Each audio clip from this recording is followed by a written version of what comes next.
Well, mercy sakes, here's a sight for sore eyes. Someone I love gave me a few things that have been sitting in his basement for years, if not longer. One of them was this Wake and Warn smoke alarm. I like these things. These are cool. I'm kind of into vintage smoke alarms, not as much as some people. It's more of a very minor interest of mine. But I've got a few. Um, and I like these Wake and Warn smoke alarms. They were quite the fixture of my childhood, very common back in the 90s and 2000s. I had a couple of these as a kid. I have one today running in the office, actually, just to give me a bit of extra protection in addition to the main smoke alarm in the apartment. But that's one that I bought brand new in the package on eBay. We unboxed it, and I gave an in-depth overview in a video that you can see. And today I was given this one. It's filthy. It's been sitting in a bin in a dingy basement that's partially open to the elements for at least years. And we're going to see if this thing works. These are kind of funny. It's the exact same guts as a First Alert SA88, SA87, something like that. But it's the exact same guts as the First Alert smoke alarm of the same period, the basic model's First Alert, and just stuffed in a differently styled housing. But and I go into depth about all of this, all the nuances of these smoke alarms in my other video of the Wake and Warn smoke alarm I bought new old stock. But yeah, in short, First Alert smoke alarms, these Wake and Warn smoke alarms in the United States, they were also sold under the brand name Family Guard. They were all made by the same company called BRK Electronics. And for some reason, BRK saw it fit to have multiple brand names of smoke alarms. First Alert was the premium brand name. Wake and Warn and Family Guard, like these units, these were the value, cheaper smoke alarms, even though they have the exact same guts as the First Alert of the same model, which is kind of funny, but at least you're getting the same quality of smoke alarm, just in a differently styled housing. But it's very funny, and the history and stuff, I go into all that in my other video of one of these. So you can watch that if you want to listen to that. But yeah, this unit is pretty filthy. When we look inside it, it's got a newer version of the electronics versus my other unit that I have. And this unit is indeed newer. My other one's from the early 90s. But if you look on this one, it's got the replace by date molded into the plastic, and that might or might not be too small for you to see, but it says replaced by the year 2008. So this was made in 1998. Thing's pretty filthy, kind of discolored. The electronics actually look really good. There's no corrosion on the battery terminals or anything like that. Inside, it looks like there might be a bit of corrosion on the horn, but that might also just be loose dirt. There is a lot of loose dirt in here. The spring clip for the battery is actually quite a bit rusted, so there has been some contact with moisture. So it's going to be interesting to see if this runs. So what I'm expecting, to me, this looks good enough that it'll probably operate. What I'm expecting is, because it's been exposed to dust, and by the feel of it, maybe some drywall dust, my guess is there's some dust inside the ionization chamber, and when I put a battery in it, it's just going to go off and not stop. It'll just alarm continuously because of debris inside the ionization chamber. If that happens, I should be able to remove the outside of this ionization chamber, give it a good clean, and that might be all it needs. Or it might work just fine. Or it might operate, but the horn might not sound, because it's just the way these are built. The horn is actually electrically connected to the rest of the circuit by spring clips. There's no actual soldering or anything. It's just these 3 spring clips that come up from the PCB, and they just press against the contacts on the horn by spring tension. And I've got another first alert smoke alarm that none of you guys have ever seen, and it has that problem where I bought it new in the box, but when I tested it for the first time, the horn just made this very quiet ticking sound, and it's because there was poor electrical contact.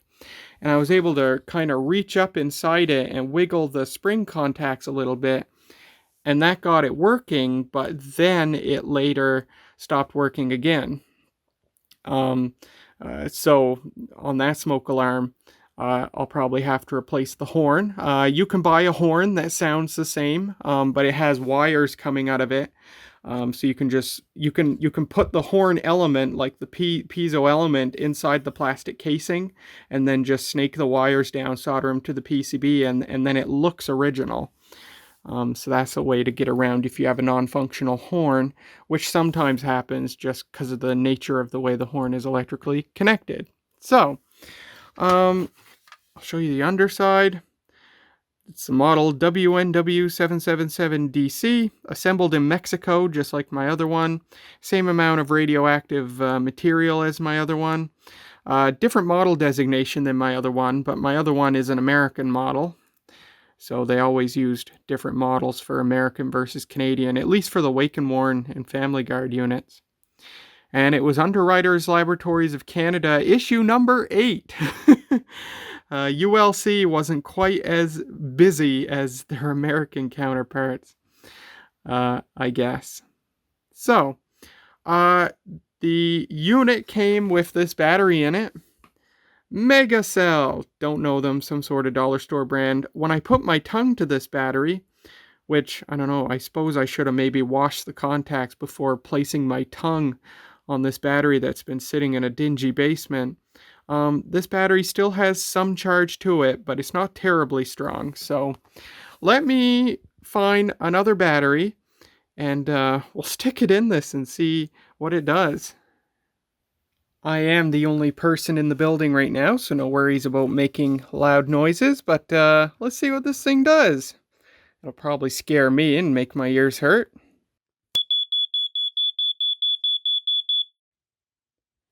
That was very loud. Huh, it self-tested, and it stopped. And I think it's operating. Let's hit the test. Oh, it's working just fine.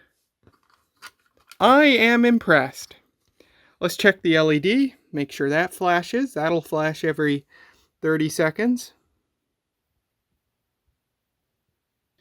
Well, mercy sakes, I'm surprised that it's not even falsing. Just because of dust that I would have thought inevitably made it into the chamber. Cool. Let's see. I've got some matches. Let's light a match and just see if smoke actually properly sets this thing off. All right, let's make this thing ring. Or beep, I suppose.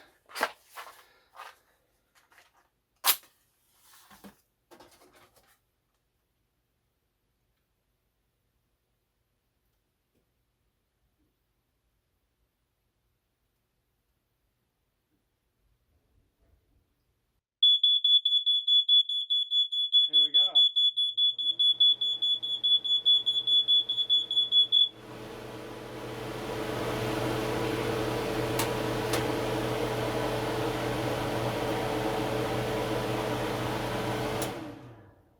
I am very impressed. That is very, very impressive. Sitting in a dingy basement, partially open to the elements, that is very impressive. It seems to work just fine, just as fine as the one that I bought brand new in the packaging. Very impressive. Speaks to the quality of these units back in the day. Well, I am just very impressed that this thing is operating just fine. It seems to work perfectly. It detects fine. It hasn't falsed yet. Everything just seems to work as expected. So, you know what? I think this thing deserves a good cleanup. I will give it a good cleaning. I'm interested to see what it looks like after that. I mean, if this yellowing is actual yellowing and not just some sort of residue on it, This thing may be the first thing that I ever try retrobrighting. I've always wanted to try retrobrighting stuff. I've got a lot of stuff that could use it, that's for sure. But most of that, if not all of that stuff, is all stuff that has decals on it and, printing on it that I don't want to accidentally damage. And then there's the not quite confirmed fear that retrobrighting weakens the plastic. But this is an old smoke alarm and there's no decals on it. I mean, there's the sticker on the back, but who cares? But actually, the only thing I really have to retrobright is just the lid. And the lid can be removed too, although I do worry if this plastic is going to be able to withstand me removing the lid. It may just straight up snap the retainers off there. But even if that happens, the lid can still be taken on and off. It just won't be able to hinge anymore. But yeah, I may give that a try. But first, let me give this thing a good cleaning. See what that does for it. There you go, cleaned up nicely. Left the water a little brown at the end of it. And yeah, looks pretty good, nice and clean now. I actually removed the circuit board so I could clean the bottom half as well. I used Simple Green and a soft toothbrush. Underside of the board looks good. Some very slight tarnishing of the solder joints and a few traces that had some very minor corrosion, but I don't see any of that being a future issue. You can see from the pads there is an integrated circuit in this thing. It lives underneath or rather it lives inside the ionization chamber. Trade secrets. You want to keep that part hidden, but also it's the most major semiconductor on the thing, so don't want to minimize the amount of human contact. Now, getting the circuit board out of one of these, it's not trivial, but it's not hard either. You've got these 4 clips that hold it in, but then there's an additional clip that actually sits underneath the horn. And there's a bit of hostile engineering that went into this. Not for the sake of being hostile, it is for the consumer's protection, because you don't want people to actually be able to take the board out of these. It's bad enough that they had free access to touch the board to begin with. But what they've done is they've got this clip that goes through here and sits underneath the horn. But then they stick this little metal pin on, wow, my hands are dirty, I'm sorry. They stick this little metal pin in between that clip so that you can't get under here and squeeze the clip from underneath and take the board out that way. They've designed it so that once the board comes in, it can't ever be taken out. Although, as you can see, obviously, there is a way to take it out. It's only minorly destructive. This is the pieces of the clip you can see, and basically the trick is to take some cutters and nip away at the plastic to just release the clip entirely from the rest of the plastic body. And then you got the 2 clip pieces and the little metal pin. They just fall out, and then you're good to go. You don't need that center clip. This will just clip right back in, just like that. Done. And there's no problem with the board being held in like that. So that's something they did just to make sure the board couldn't be removed, but it's easy to defeat. And so I was able to get the bottom half clean too. There it is, all put back together. Looks pretty good considering where it came from. Let's do one more test here. Plug the battery in. Do a little test. Good. All right, I'm going to stop there. Thank you so much for watching. I do hope you enjoyed. And it feels good finding another vintage smoke alarm of the model that's most nostalgic to me. Left for Dead, left in a dingy basement, saw cold winters, hot summers, high humidity, a partial exposure to the elements, and here it is, working just fine. I'm not going to get to trying retrobrighting today. It's something that I've got to procure the materials for and try at a later date. So I thought for today we would just see if this thing works, give it a rudimentary cleaning, and just something nice and relatively quick that I can throw together and upload, because I'm very, very, very slow putting together main videos lately. Everything I want to do, it just takes a ton of time, and time is not something I really have, especially for the last couple of months. So thanks so much for watching. I do hope you enjoyed a look at saving another vintage smoke alarm, and I will see you in the next video.